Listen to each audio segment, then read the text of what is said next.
everybody, my name is Brandon. Welcome back to Cinefessions, where we talk all things media.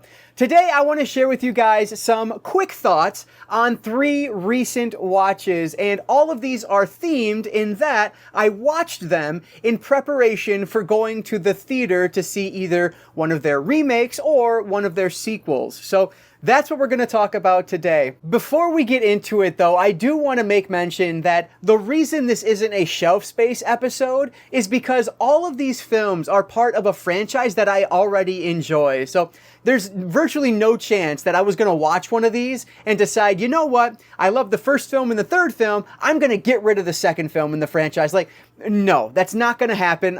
My mind doesn't work in that way. So that's why, because there was virtually no chance of me getting rid of these to begin with, that's why I decided to do this as a recent watches as opposed to a shelf space episode. Because as you guys know, if you watch that series, I'm trying to keep a running tally of what I keep and what I get rid of. And if I did these, it would automatically be keeps. And so that would skew the math on there, which would just bug me. So that's why this is a recent watches, which virtually nobody would care about that except me, but I wanted to mention it anyway. With all of that said, let's not waste any more time at all. Let's dive right in to some of my recent watches. I'll go through these in the order that I watched them. So first up, thanks to The Strangers Chapter 1 hitting theaters, I of course had to rewatch the original, which is The Strangers from 2008, directed by Brian Bertino. So this is actually the Scream Factory release. Oh, that's right, I forgot. Has some awesome reversible cover art on there, which is super cool to see. And I will mention, this one does have both the theatrical and the unrated version on here. I did see the unrated version for this time through. Of course, I've seen the theatrical because I saw the movie in theaters back in 2008. And I tell this story all the time as I struggle getting this back into the slipcover, but I tell this story all the time, but I'm going to do it again. Back in 2008, when I first saw this film, I really disliked it. It was not a good theatrical experience for me. The people around me were talking and yelling at the screen, and it wasn't a good time. And the movie was not at all what I was expecting it to be. I was expecting bang bang action from start to finish. For whatever reason, I was much younger and dumb, but that's not at all what this is. This is much more of a character study. It's a slow burn where the characters are the central focus here, especially for, I don't know, the first 15, 20, 25 minutes of this until we get our titular strangers coming to the door.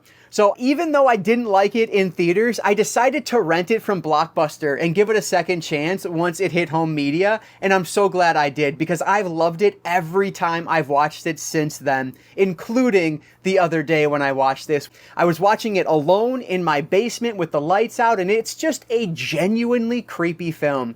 If you're not familiar with The Strangers at all, basically this is the story of a couple who is in this, basically at a remote getaway, and a stranger knocks on their door at like 4 a.m. in the morning and asks for somebody who is, of course, not there. And then they leave and everything seems fine, but then weird things start happening. And of course, it is a home invasion film, so you probably have an idea of what's coming next. But this, in my mind, is just one of my favorite home invasion films. I was going to say one of the best home invasion films, but I think the argument could be made there as well. In my book, this is just a home invasion masterpiece. I love everything about this film. The setup is just genuinely scary to me because it is completely 100% random. And that's something where the prequel or the requel, whatever you want to call it, the Strangers Chapter 1, it's a little bit of a different setup. And that's one of the reasons I enjoyed this one more than I liked the remake. But that said, I still really did enjoy the remake, which I know apparently not a lot of people did, but I had a good time with it. But yeah, this is one where, because it is so random, that's what works with home invasion films. It has to feel super random in order for it to feel scary to me. Because when I was a kid, I would always have nightmares about random people showing up at my house and trying to rob us. Like, that's what always scared me. It wasn't the monsters, creatures, things like that. It was always humans. It was other people showing up at my house. And so because of that, it plays on childhood fears. And I love this movie because of it. It always makes me uncomfortable. I still jumped when I was watching this the other night. Again, watching it alone in the basement. That's just a scary setting in general. And so I jumped a few times while watching this. And there are so many moments in this where Bertino is very patient, and he just hopes that the viewer's paying attention, which fortunately you probably are, because it's a well-made film. And so I love those moments where a character's in the background and might not zoom in on that character or focus in on that character, but if you're watching the movie, chances are you're going to see it. And I just love moments like that.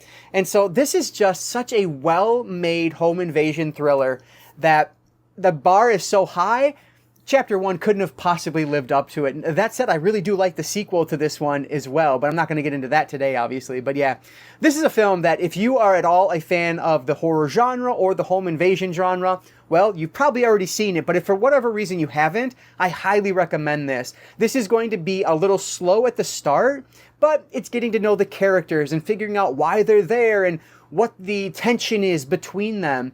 And then we get into our titular stranger showing up at the door, and it just takes off from there and gets so damn good. This is a scary movie. I think it's done really well. The gore effects are great on this. There are moments that just continue to blow me away every time I see them. A moment with a shotgun in particular is just so memorable. It's just such a great film. I could rant and rave about this one for hours, but I think I'll leave it there. I think this is so well directed. Bertino does an awesome job. Unfortunately, I've yet to see anything else that Brian Bertino has done that has lived up to The Strangers, but man, he knocked it out of the park with this one. Liv Tyler is so great in this. I think she's just like perfect for this role alongside Scott Speedman. They're so great together. Their chemistry is excellent on screen, and it just works. So I love this movie. I find it genuinely creepy. So I am going to give The Strangers from 2008 4.5 out of 5 stars.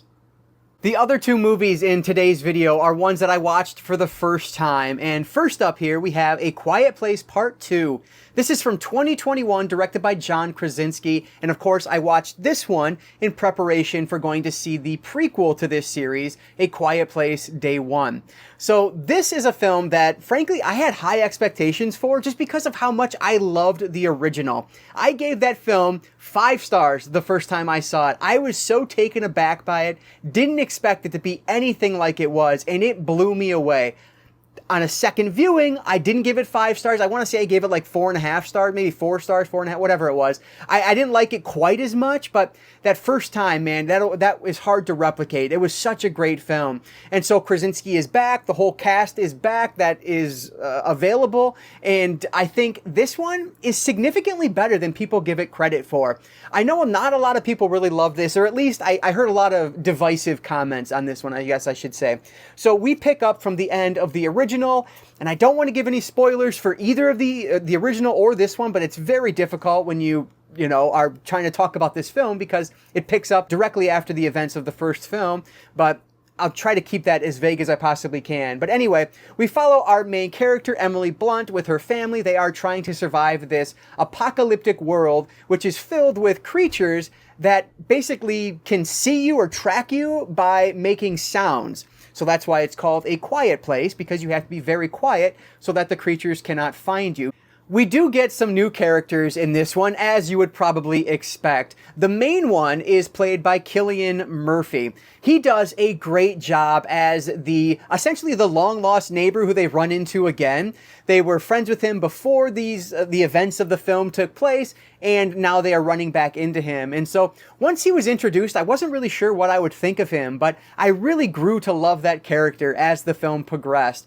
I think just how this family interacts with him and his whole backstory and his old family, things like that, I think is very interesting. And so I love the way the things they do with this. And again, you get that father-daughter relationship that I loved so much in the first one that kind of plays a part in this one as well. So I really liked his character and the relationship that he builds with this family. Something I really enjoyed about this sequel is that it feels significantly different than the original film, whereas in the original, they are all hunkered down in one location, their home, right? That's their fort, essentially. Well, because of the events of the first film, they're forced in this sequel to travel outside of that. So this becomes a little bit more of a road movie. Not entirely, but there are definitely elements of that here. And I love some of those elements. They make for some really fun and really gruesome moments that I think play really well throughout the film. The whole point of this is they're trying to figure out how to stop these monsters. In the first film, they're basically figuring out how to survive with these monsters, kind of. And then in the sequel, it's how do we kill these monsters? And so I like that. I like the juxtaposition between the two films. And both of these feel significantly different than the prequel does, which is a whole nother story for another day. But yeah, so this was a really well done film. I do like the way things kind of wrap up. The end of it, I could see some people not enjoying that, but I think it works with everything else that's going on with this story here. So for my money, I think this is a very worthy sequel, even though it's not quite as good as the original. So I am going to give A Quiet Place Part 2 4 out of 5 stars. Even though it's not quite as good as the original, I do think this is definitely a worthwhile sequel that you should seek out, especially if you enjoyed the original. Last but not least today is the movie that I watched in preparation to go see Deadpool and Wolverine. Of course, I'm talking about Deadpool 2. This is a film that I had zero interest in watching. Oh, I should mention this is from 2018, directed by David Leitch, I think is how you would pronounce his last name. But either way, I had no interest in watching this movie, which is kind of crazy considering how much I adored the original film back when I watched it in 2016. I gave that movie 5 stars out of 5. Like, I loved it back when I saw it for the first time, but I haven't seen it since. And honestly, as I'm sitting here today, I can tell you virtually nothing about that movie. So maybe I gave it too many stars back then in retrospect, but I mean, who cares? Every star rating is just so irrelevant anyway. It's just how I feel in the moment after watching the movie. But that said, I was sitting down and forcing myself to watch this one the night before we went to go see Deadpool and Wolverine. I was fully prepared to hate watch this because I have heard nobody say anything positive about this film over the years, including my brother-in-law, who was just talking about it recently, saying that don't even waste your time. But man, I'm so glad that I watched this one, especially because I would have been completely lost going into Deadpool and Wolverine. Highly recommend visiting this one or revisiting it before you see the sequel. But anyway, with this movie, we are following from presumably the end of the events of Deadpool 1, and it picks up with Deadpool's wife being murdered, which is not a spoiler. It literally happens within like the first 5-10 minutes of the film, and it's what sets the whole sequence of events forward in this movie because Deadpool is trying to avenge his wife. Along the way, though, he's going to form the X Factor group, which I had no idea that group was a part of this film. If I knew that, I probably would have watched this sooner. And I say that not because I've read that group in comic book form, but I know about that group. And it's one of those graphic novels that, and I said X Factor, X-Force, excuse me, I sound like such an ignorant fool. But anyway, X-Force is a group that I've heard about over the years. And so I've always wanted to see something about them or read something about them. So that's why I was so excited to see that group forming here. Now, unfortunately, they don't really do anything with that in Deadpool and Wolverine, but that's neither here nor there. In this film, it's done really well. And I am so glad that I forced myself to sit down and watch this because I had an awesome time with this movie as well. This was just an absolute blast from start to finish. Now, I am such a sucker for using licensed music in movies, especially when you set it against like ridiculous backgrounds or ridiculous action sequences, which is exactly what Deadpool 2 does right from the beginning. And it does it just flawlessly. I loved that aspect of this film. You also just have some awesome characters in this film. For my money, I don't think anybody else could play Deadpool quite like Ryan Reynolds can. He is absolute perfection. And then you get our other two characters on the cover here. You get Domino, who I think is awesome in this. And then you get Cable, who I do think is really cool also by Josh Brolin.